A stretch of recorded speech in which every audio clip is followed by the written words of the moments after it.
Bismillahirrahmanirrahim. Distinguished guests, the faculty, staff and students of the Institute of Ismaili Studies, ladies and gentlemen, it gives me immense happiness to be present at this graduation ceremony of the program in Islamic Studies and Humanities at the Institute of Ismaili Studies. I genuinely share the joy and pride of everyone associated with this program, and particularly the graduands. Many of you, with your prior qualifications, have the capacity to pursue different paths in life. But by joining this program, you have opted to undertake a systematic study of your heritage. I hope you will feel that this choice has not been in vain, and that what you have learned will be a source of inspiration and satisfaction in your life, whatever professional path you follow. The studies you have undertaken should, I believe, enable you to play a role in helping to address the issues of contemporary relevance to Muslim societies. The Muslim world today is heir to a faith and a culture that stands among the leading civilizations in the world. The revelation granted to the Holy Prophet Muhammad, peace be upon him, opened new horizons and released new energies of mind and spirit. It became the binding force that held the Muslims together despite the far-flung lands in which they lived, the diverse languages and dialects they spoke, and the multitude of traditions, scientific, artistic, religious, and cultural, which went into the making of a distinctive ethos.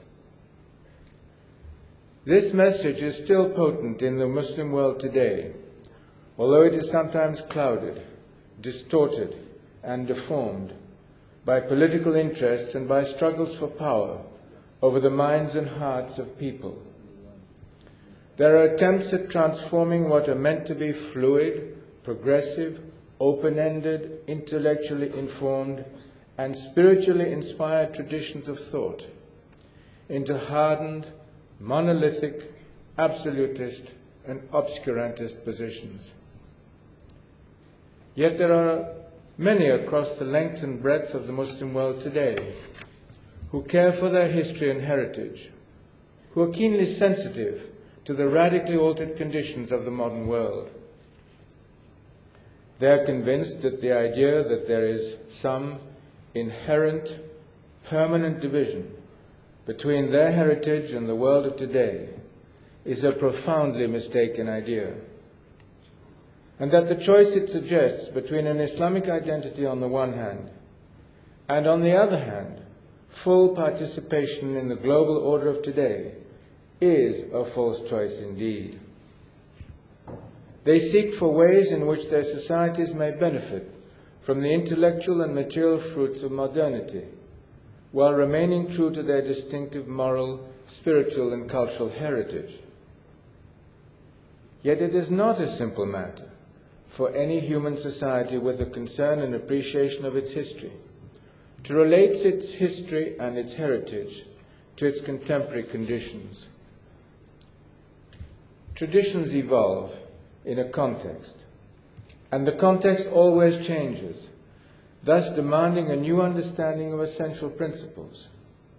For us Muslims, this is one of the pressing challenges we face. In what voice or voices can the Islamic heritage speak to us afresh? A voice true to the historical experience of the Muslim world, yet at the same time relevant in the technically advanced but morally turbulent and uncertain world of today. One of the challenges that has concerned me over many years, and which I have discussed with leading Muslim thinkers, is how education for Muslims can reclaim the inherent strengths that, at the height of their civilizations, equipped Muslim societies to excel in diverse areas of human endeavor. Clearly, the intellectual development of the Ummah is and should remain a central goal to be pursued with urgency if we wish the Muslim world to regain its rightful place in world civilization. Today, any reasonably well-informed observer would be struck by how deeply this brotherhood of Muslims is divided. On the opposite sides of the fissures are the ultra-rich and the ultra-poor, the Shia and the Sunni, the theocracies and the secular states, the search for normatization versus the appreciation of pluralism, those who search for and are keen to adopt modern participatory forms of government versus those who wish to reimpose supposedly ancient forms of governance. What should have been brotherhood has become rivalry. Generosity has been replaced by greed and ambition.